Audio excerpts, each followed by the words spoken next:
ሰላም ሰላም እንደምሰምታችኋል። ዛሬ እንደተለመደው እንግዲህ በአዲስ ቪዲዮ መጥቻለሁኝ። የዛሬው ቪዲዮአችን ትኩረት የሚያደርገው በብለድ ታይፓችን ወይንም ደግሞ በየደም አይነታችን ልንመገባቸው የሚገቡ ምግቦች እና ባንመገባቸው የሚመከሩ ምግቦች ናቸው ማለት ነው። እነዚህን ዳይት ፎሎ ማድረግ ወይም ደግሞ በደም ታይፓችን ምግብ መመገብ ከሰውነታችን ላይ ከምናገኘው ኃይል ፎከስ ከማድረግ አንጻር የተለያየ ሰውነታችን ላይ ከሚከሰቱ ይሄ ምግብ አለመፈጨት፣ የሆድ መነፋት እነዚህ ነገሮች ከመቀነስ አንጻር ምን ያህል አስተዋጽኦ እንዳለው በዚህ ቪዲዮ ላይ በደንብ ለማየት እንሞክራለን ማለት ነው። ከቪዲዮ ጋር አብራችን ቆዩ።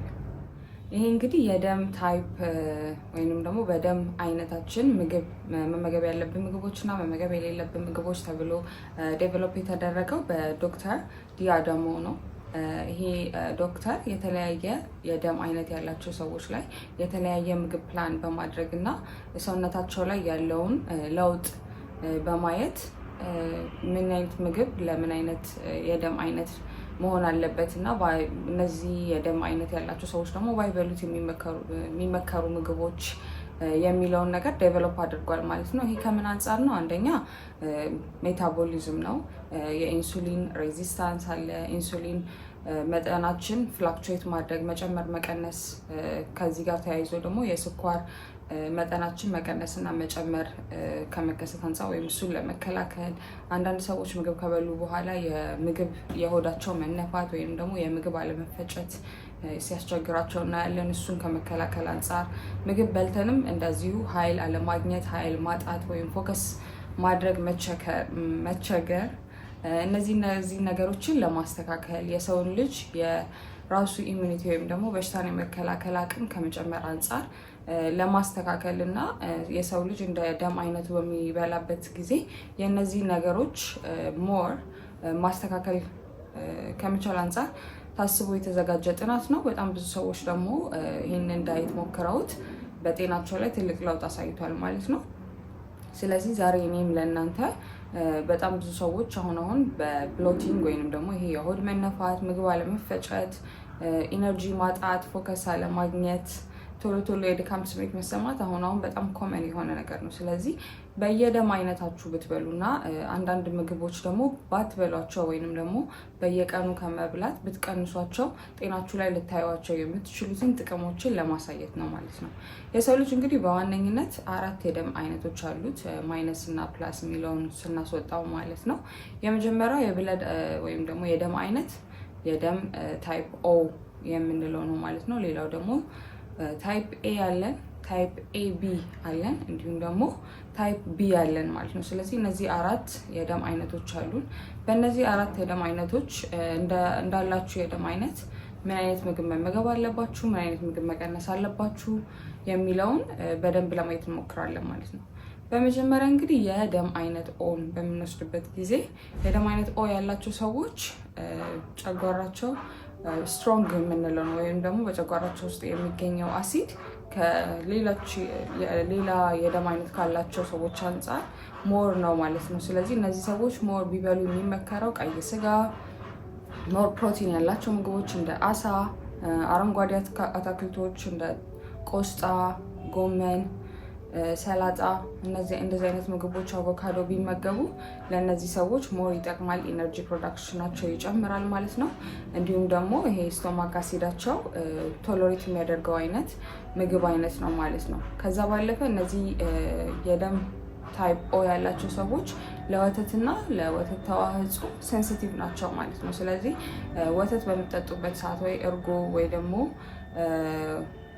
ኤኒ የወተት ተዋጽኦችን በምትወስዱበት ሰዓት ኢንዳይጀሽን ሊፈጠር ይችላል። ወይም ደግሞ ምግቡ ቶሎ ያለመፈጨት፣ ከበላችሁ በኋላ በቂ አቅም አለማግኘት ወይም ደግሞ አቅም ማጣት፣ እነዚህ ነገሮች ሊከሰቱ ስለሚችሉ የደም አይነታችሁ ኦ የሆናችሁ ሰዎች ወተትና የወተት ተዋጽኦን አብዝተው አለመጠቀም፣ በሱ ፋንታ የሶያ ምርቶችን መጠቀም ትችላላችሁ ማለት ነው።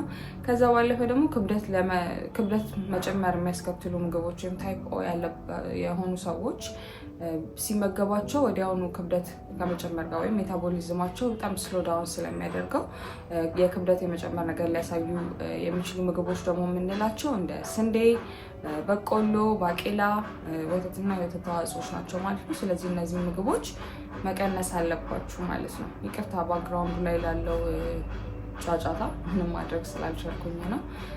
ስለዚህ ታይፕ ኦ ከሆነ ምግብ የደም አይነታችሁ እነዚህ ምግቦች ቅድም መጀመሪያ ላይ የነገርኳችሁ ምግቦች ብትመገቧቸው ሞር ኢነርጂ ታገኛላችሁ፣ ፋስት ሜታቦሊዝም ይኖራችኋል፣ ፎከሳችሁ ይጨምራል ማለት ነው። መቀነስ ያለባችሁ ደግሞ እንደዚህ የወተት ተዋጽኦና እንደ ባቄላ፣ ስንዴ፣ በቆሎ እነዚህ ምግቦች ደግሞ ብትቀንሱ ክብደት ከመጨመር አላስፈላጊ የሆነ ክብደት መጨመርን መከላከል ትችላላችሁ ማለት ነው። ሁለተኛው የደም አይነት የደም ታይፕ ኤ የምንለው ወይንም ደግሞ የደም አይነታቸው ኤ የሆኑ ሰዎች ናቸው ማለት ነው። የደም አይነታቸው ኤ የሆኑ ሰዎች ሃይ ኢነርጂያቸውን ሊጨምርላቸው የሚችል እንዲሁም ደግሞ በተፈጥሮ የእነሱ የጨጓራ አሲድ ያነሰ ስለሆነ የሚመገቡትን ምግብ በጨጓራቸው በቀላሉ መፈጨት የሚችል መሆን አለበት። ከሌላ የደም አይነቶች አንጻር የደም ታይፕ ኤ ያላቸው ሰዎች የበሽታ የመከላከል አቅማቸው አነስ ያለ ስለሆነ የበሽታ የመከላከል አቅማቸውን ሊጨምርላቸው የሚችሉ ምግቦችን መመገብ አለባቸው ማለት ነው። ከእነዚህም ውስጥ ለደም ታይፕ ኤ ተብለው የሚመከሩ ምግቦች ውስጥ አንዱ ሶያ ነው። የሶያ ወተት ሊሆን ይችላል።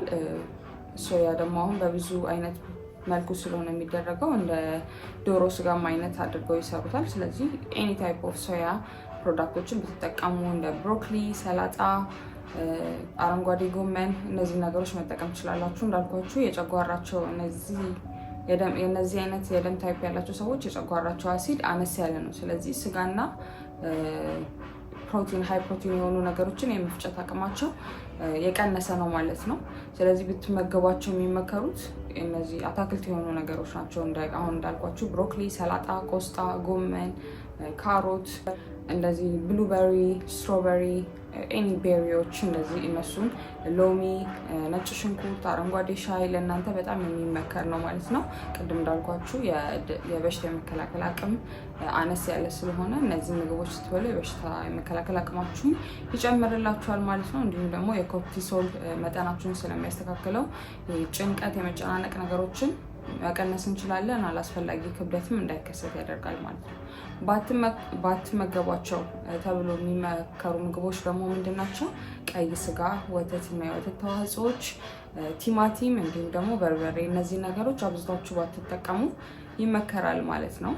ክብደት ከመጨመር ጋር ተያይዘው ደግሞ የሚመጡ ምግቦች ምንድን ናቸው? እንደ ስጋ፣ ምስር እንዲሁም ደግሞ ምስር በብዛት በምትመገቡበት ጊዜ ክብደት መጨመር፣ ምግብ አለመፈጨት ወይም ደግሞ የሆድ መነፋት ሊያስከትል ስለሚችል በእንደዚህ አይነት የደም ታይፕ ያላቸው ወይም ታይፕ ኤ የሆናችሁ ሰዎች እነዚህ ምግቦች ብትቀንሱ እና ሞር ወደ አታክልቱ ወደ ጎመን፣ ሶያ ምናምን ያልኳችሁ ላይ ፎከስ ብታደርጉ ለጤናችሁ ላይ ኢምፕሩቭመንት ታያላችሁ ማለት ነው። ሌላኛው የደም አይነት እንግዲህ ቢ የምንለው ወይም ታይፕ ቢ የምንለው የደም አይነት ነው።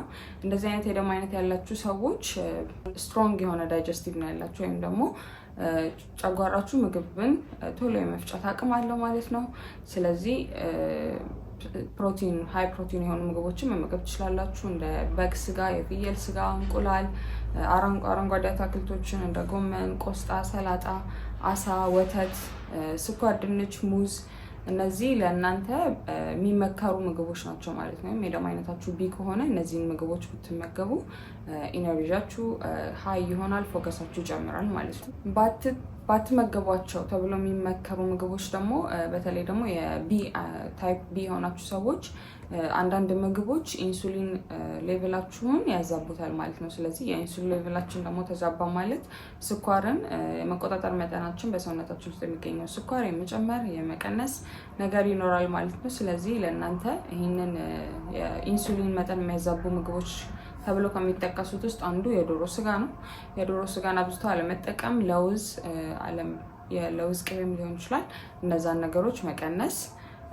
እነዚህ ምግቦች ኢንሱሊን ሌቭላችሁን ስለሚያዛቡት አላስፈላጊ የሆነ ክብደት መጨመር ሊኖር ይችላል።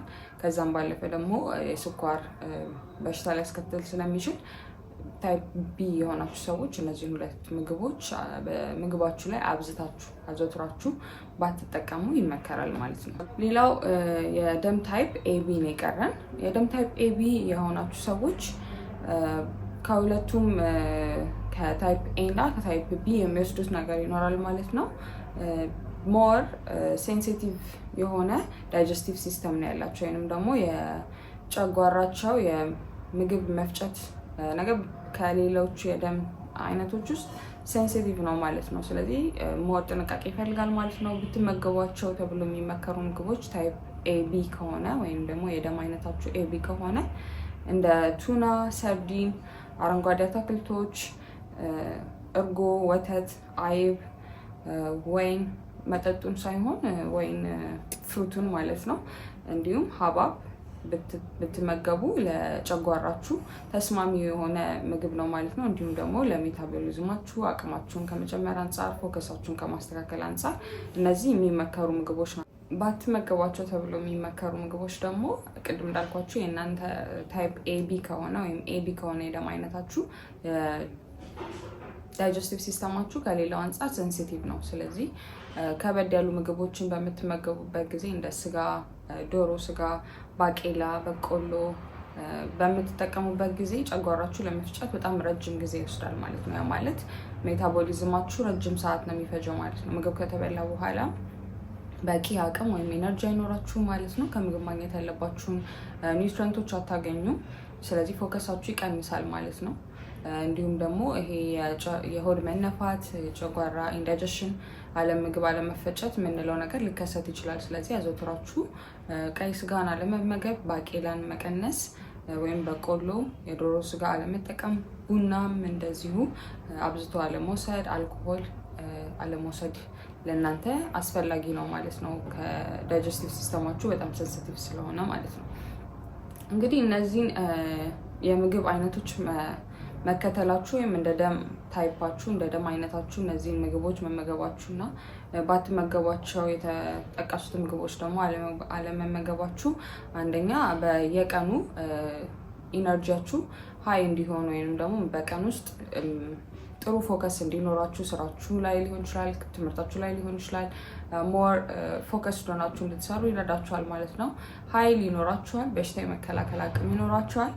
ሜታቦሊዝምን ተከስቶ የሚመጡ በሽታዎችን እንደ ስኳር በሽታ፣ ታይሮይድ በሽታ እነዚህ ነገሮች የመከላከል አቅም ይኖራችኋል ማለት ነው። ከዛም ባለፈ ደግሞ ብሎቲንግ ቅድም እንዳልኳቸው የሆድ መነፋት፣ የጨጓራ ምግብ አለመፈጨት እነዚህ ነገሮችን ለመቀነስ ይረዳል ማለት ነው። ኦቨርኦል ላይፋችሁ ኢዚ እንዲሆንና ደስተኛ እንድትሆኑ ከጭንቀት አላስፈላጊ ከሆነ ውፍረት መከላከል እንችላለን ማለት ነው። ስለዚህ አሁን ያልኳችሁን እንደ ደም አይነታችሁ ብትመገቧቸው የተሻሉ የተባሉ ምግቦችን በየቀኑ አብዝታችሁ ብትመገቡ፣ ባትመገቧቸው የተባሉት ምግቦች ደግሞ በየቀኑ ከመመገብ ብትቆጠቡ እነዚህን የጤና ለውጦች ማየት ትችላላችሁ ማለት ነው። እንግዲህ የዛሬ ቪዲዮ ጥሩ ኢንፎርሜሽን እንደሰጣችሁ ተስፋ አደርጋለሁኝ። በቪዲዮ ላይ ጥያቄ ካላችሁ እንዲሁም የተለያየ የጤና እክል ላይ ጥያቄዎች ካላችሁ ኮሜንት ሴክሽኑ ላይ አስቀምጡልኝ፣ ለመመለስ ሞክራለሁ ማለት ነው። እስከ ሳምንት ድረስ ባይ ባይ።